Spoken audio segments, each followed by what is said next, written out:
Chanty, it's better if we go inside the house first, David invited, emphasizing his voice. Justin and Marco quickly moved. David walked swiftly, followed by Chanty, with Justin and Marco behind them. As they entered the house, Chanty noticed the three boys keeping watch on an eagle circling the house. She felt something was wrong with what she saw. It seemed like the eagle wanted to get closer to them. Was this the reason why she felt anxious about the faces and actions of the three siblings?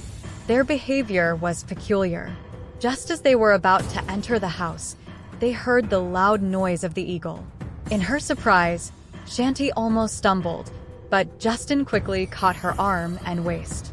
"Thank you, Justin," Chanty said as she regained her balance. What Chanty didn't expect was what happened next.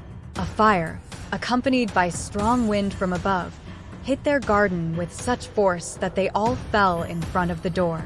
Following the event, Chanty found herself surrounded by dark smoke swirling around, unable to see her surroundings or even stand due to the strong swirling smoke and wind. She could barely open her eyes to make out the surroundings. She looked for the three siblings. She wanted to move, but she couldn't, as if some force was holding her back. All she could hear was thunder and lightning. Sometimes she heard the voices of David, Justin, and Marco, sounding like they were in pain. She called out their names, but they didn't respond. Chanty was worried, and fear gripped her intensely. She called for her father, but she couldn't even hear her own voice. Chanty felt like this was the end of her life. She couldn't breathe. She felt suffocated. Why couldn't she move? What was happening? Was this just a dream? It couldn't be happening in real life. She wanted to wake up, hoping she was just having a nightmare. Chanty kept calling her father, "Papa, Papa, Papa." Her voice gradually weakened as her eyes slowly closed. The last thing Chanty uttered was, "Papa." Without a sound coming out of her mouth, Chanty lost consciousness amidst the swirling smoke and strong wind. As Chanty lay unconscious, a fierce battle ensued between the eagle and the three young men, David, Justin, and Marco. The eagle, with its mighty wings and fiery gaze, unleashed torrents of fire and wind upon them, each strike shaking the ground beneath their feet. Justin, with his remarkable speed, darted around, evading the fiery blasts and launching counterattacks with precision. David, fueled by an inner strength, stood firm against the onslaught, using his superhuman abilities to deflect the flames and create barriers of protection. Marco, swift and agile, danced through the chaos, manipulating the elements to his advantage, attempting to quell the raging inferno. Amidst the chaos, David's protective powers enveloped Chanty, forming a shield of swirling smoke and wind around her, shielding her from harm's way. The eagle, sensing her presence, intensified its assault, determined to break through David's defenses and claim its target. With every clash, the earth trembled, and the skies roared with thunderous fury. The battle raged on, each side unleashing their most potent abilities in a desperate struggle for victory. Sparks flew, flames licked the air, and the wind howled, creating a spectacle of elemental chaos. Despite their valiant efforts, the three young men found themselves pushed to their limits, the eagle's power proving to be a formidable foe. But they refused to yield, drawing upon their strength and determination to stand their ground against the relentless onslaught. David clenched his fists, muscles bulging with super strength, and charged at the eagle. "We can take it down, guys. Marco, any strategy?" he shouted over the roaring wind. Marco's mind raced as he analyzed the situation. "We need to work together. Distract it while we find an opening," he replied, his voice cool and calculated. Justin dashed around the eagle with lightning speed, trying to evade its fiery attacks. "I'm on it," he yelled, zipping through the air like a streak of light. Meanwhile, David shielded Chanty, creating a swirling whirlwind of smoke to protect her unconscious form. Hang in there, Chanty, he murmured, sweat dripping down his brow as he battled against the eagle's relentless onslaught. But despite their best efforts, the eagle's powers seemed unstoppable. Its flames licked at the edges of Marco's strategic barriers, while Justin narrowly avoided being engulfed in a fiery inferno. "We need backup," David yelled to Justin amidst the chaos. "Call Jake." Justin nodded, his mind racing with urgency as he reached out telepathically to Jake.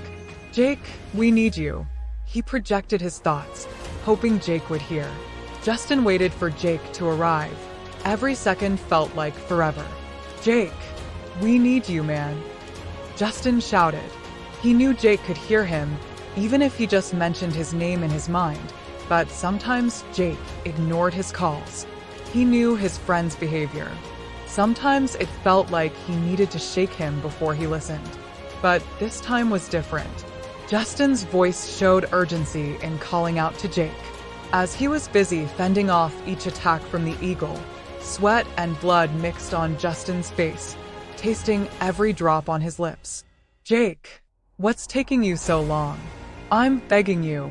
I swear," Jake shouted, accompanied by a crazy laughter. Justin was serious, his anger towards Jake and the eagle mingling, knowing they weren't planning to give them even a second of rest. Marco and David laughed too, knowing Jake's nature. The present situation was a cruel joke they faced. They never imagined their opponent would be this strong. Stronger than any they had encountered before. David couldn't leave Shanta's side, blocking every eagle attack, because if he moved away from Shanta, the protection of smoke and wind surrounding her would vanish. They were sure that if that happened, the eagle would snatch Chanty away. They knew Chanty was the bird's target. After a few minutes, in the distance, a figure emerged. Jake emerged from somewhere with his time travel ability. David gave Jake a stern look. The four of them exchanged serious glances. Jake wasted no time, flying towards them with the grace of an eagle. Jake, with his long hair flowing behind him, drew his lightning bow with precision. "I'm here," Jake announced, his voice as cold as the steel of his arrows. "Let's end this." Jake positioned himself in front of the eagle, aiming his arrow directly at it. He challenged the eagle to face him, and Jake got what he wanted. The eagle stopped attacking David and turned its attention to the young man in front of it. They stood facing each other, just a few steps apart. Jake was ready to release his arrow, targeting the eagle's chest. The eagle was about to unleash its deadly fire when Jake released his precisely aimed arrow at the eagle. It continued relentlessly, without pause, every second. Determination was evident on Jake's face. He was set on ending the battle at that moment. The three boys below them watched the battle between Jake and the eagle, unable to look away. The eagle couldn't escape Jake's every shot. Lightning flashed from Jake's arrow, causing damage to the eagle. It was clear it had no time to retaliate. With a swift motion, Jake unleashed a barrage of lightning arrows, each strike hitting its mark with deadly accuracy. The eagle faltered, its fiery wings flickering in the face of Jake's electrifying onslaught. Caught off guard by Jake's prowess, the eagle let out a deafening screech and beat a hasty retreat, vanishing into the horizon. But as the dust settled, Chanty remained unconscious, her fate hanging in the balance as the young heroes regrouped, knowing that their battle was far from over. As the dust settled, David, Justin, and Marco were left battered and bruised, their bodies riddled with wounds from the fierce battle. David slowly released the protection wrapped around Shanta. He briefly lay down next to Shanta, who was unaware, feeling exhausted from the battle. David felt the weight of the fight. Was he getting old? His body wasn't the same as before. He really needed more practice. David thought as he watched Jake descending from above as the eagle left. He followed Jake's movements. A mixture of a smile and a grimace formed on David's lips due to the pain he felt in his body. "Thanks, Jake. You're still unbeatable. You're even stronger, bro." David said, not joking. Justin and Marco also looked at David seriously, with a hint of a smile on their lips, but the effects of the battle were evident on their faces. They agreed with what David said about Jake. He doesn't even have a scratch. Justin jokingly said, with a crazy smile on his lips, still maintaining Justin's handsome appearance despite the dirt, blood, and sweat on his face and body. Marco, on the other hand, remained lying down, gazing at the sky, processing the recent events. They gritted their teeth in pain, each determined to heal themselves and regain their strength. The once grand mansion lay in ruins, its walls scorched and crumbling from the onslaught of the eagle's fiery wrath. The beautiful garden, once a sanctuary of serenity, now lay in shambles, its vibrant blooms wilted and trampled. The pristine river, once teeming with life, now ran murky and polluted, tainted by the chaos of the battle. But amidst the destruction, Jake stood silent, his expression unreadable as he surveyed the devastation around him. His eyes held a hint of disbelief, a silent witness to the aftermath of the epic battle.